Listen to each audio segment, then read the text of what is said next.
사도행전 12장 1절에서 5절까지의 말씀입니다. 사도행전 12장 1절에서 5절까지의 말씀입니다. 사도행전 12장 1절에서 5절까지의 말씀 우리 한 목소리로 읽겠습니다. 그때 헤롯 왕이 손을 들어 교회 중에서 몇 사람을 해하려 하여 요한의 형제 야고보를 칼로 죽이니 유대인들이 이 일을 기뻐하는 것을 보고 베드로도 잡으려 할세 때는 무교절 기간이라 잡음에 옥에 가두어 군인 내식인 네페에 맡겨 지키고 6월절 후에 백성 앞에 끌어내고자 하더라. 이에 베드로는 옥에 갇혔고 교회는 그를 위하여 간절히 하나님께 기도하더라. 아멘. 우리는 하나님을 믿는 사람이기 때문에, 하나님의 자녀이기 때문에 기본적으로 그 특징이 하나님께 기도하는 겁니다. 그죠? 기도하는 사람이 하나님 믿는 사람, 하나님의 자녀로서, 하나님의 백성으로서의 큰 특징인 줄로 믿습니다. 그래서 당연하게 우리는 하나님께 기도합니다. 근데 계속 기도하는데 마음이 평안하고 은혜롭고 기쁨이 있고 행복하면 지속적으로 기도가 나오는데 삶 가운데 굴곡이 있고 어려움이 있고 기도했는데도 응답이 되지 않는 것 같고 환난과 핍박이 오면은 기도가 꿈틀꿈틀 거리다가 멈춰질 때가 있습니다. 이런 상황 속에서도 내가 기도해야 되는가? 내가 지금까지 기도의 인생, 하나님의 자녀로서 귀하게 살아온 것 같은데 왜 삶에 환난이 있고 핍박이 없고 어려움이 있는가? 어려움이 있을 때, 핍박이 있을 때마다 기도를 하는 것을 더 세게 해야 되는데 멈춰질 경우가 종종 있다는 것입니다. 오늘 말씀을 통해서 삶에 굴곡이 있고 어려움이 있고 핍박이 있을지라도 내가 하나님의 자녀요 하나님의 백성이라면 그럼에도 불구하고 끝까지 기도해야 되는 것이구나 라고 하는 귀한 교훈을 얻게 되시기를 주님의 이름으로 축복합니다. 오늘 말씀은 스데반에 이어서 두 번째로 순교한 초대교회의 중심 인물을 나타내고 있습니다.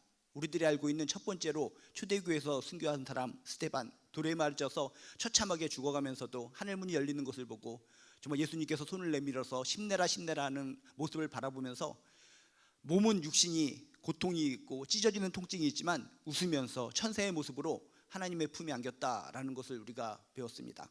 그런데 스데반에 이어서 두 번째로 순교하는 자가 또 나타나게 됩니다.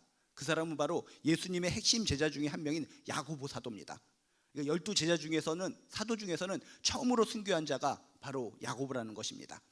그래서 오늘 1절 2절에 보면 이렇게 써 있습니다. 그때 헤롯 왕이 손을 들어 교회 중에서 몇 사람을 해하려 하여 요한의 형제 야고보를 칼로 죽이니 라고 성경에 써 있습니다.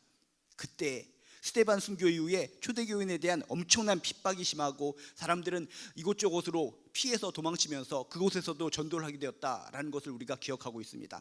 그렇게 스데반 순교 후 초대교인에 대한 핍박이 극심할 때 그때 그 유대를 통치하던 왕이 헤롯 왕이었는데 헤롯 왕이 왕의 신분을 가졌음에도 불구하고 딴 사람에게 시킨 것도 아니라 자신이 직접 칼을 들어서 요한의 형제 야고보를 칼로 쳐 죽였다라고 하는 끔찍한 이야기가 성경에 써 있다는 것입니다. 성경은 역사입니다. 성경은 사실입니다. 숨기는 것이 없습니다. 거짓하는 것이 없습니다. 실제적으로 이 헤롯 왕이 칼을 들어서 처참하게 요한의 형제 야고보를 죽는 장면을 정확하게 묘사하고 있다는 것입니다.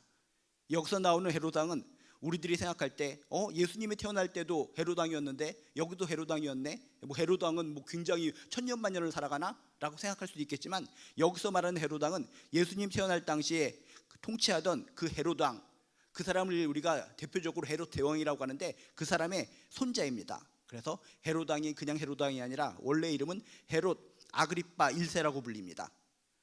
그래서 우리도 보면은 어떤 가문이 있으면은 아무개 가문에서 그 사람 이름을 계속 등장시켜서 1대, 2대, 3대 가는 것처럼 헤롯, 예수님 당시 헤롯 대왕을 중심으로 해서 자손들이 생겨나는데 계속적으로 그 지역을 통치하면서 그냥 헤롯이라는 이름으로 해서 뒤에 아그리빠 어쩌고 저쩌고 하면서 계속적으로 붙어있는 나라 이름들을 등장시킵니다.